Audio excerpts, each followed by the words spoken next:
Assalomu alaykum haydovchilar. Hamma haydovchi kamroq foizdagi parklarga ulanishni xohlaydi. Ammo kamroq foizli parklarga ulanib, muammoga duch bo'lgan paytda u muammoni hal qila olmaydigan parklarga ulanib qolganlar ham talay. O'zi taksi parklar bir-biridan nimasi bilan farq qiladi? Afzallik jihatlari nimalardan iboratligi haqida gaplashamiz. Ya'ni taksi parklar 3 xil uslub orqali boshqa parklardan ajralib turadi. Birinchisi hisobidan pul yechish, ikkinchisi xizmat ko'rsatish, uchinchisi taksi parkning foizi. Ya'ni birinchisiga qaytadigan bo'lsak, hisobdan pul yeyishayotganda haydovchi avvalo so'rash kerak. Yakshanba, shanba kunlari, ya'ni bank ishlamagan kunlar ham hisobdan pul yecha oladimi? Yoki bo'lmasa foizlari bormi yechayotganda? Yoki bo'lmasa hisobdan pul yechayotganda qanchadir limit qolishi kerakmi? Shularni bilish kerak. Ikkinchisi xizmat ko'rsatish.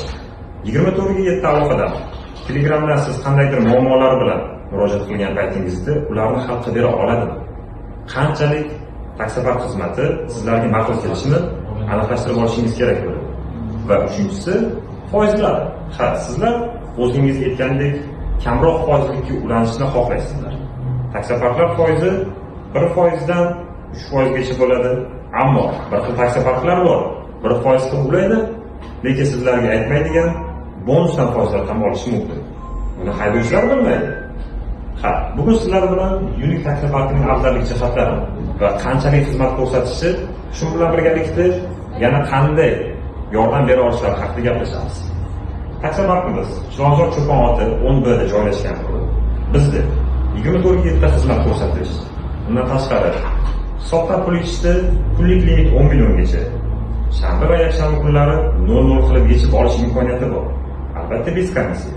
Bundan tashqari 24/7 mashina dispetcherlarimiz, operatorlarimiz o'tirib sizlarga o'z yordamini, qo'lidan kelgancha bilimini, Yandex tomonidan berilgan imkoniyatlardan maksimal foydalangan holatda muammoingizni hal qilib beradi va sizlarga ko'proq liniyada qanday ishlash kerakligi bo'yicha tavsiyalar berib o'tadi.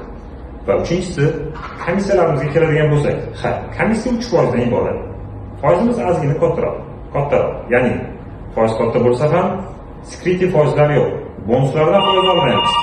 Bundan tashqari, biz brend proverka, biznes proverka va ochная proverka xizmatlarimiz o'zimizda mavjud.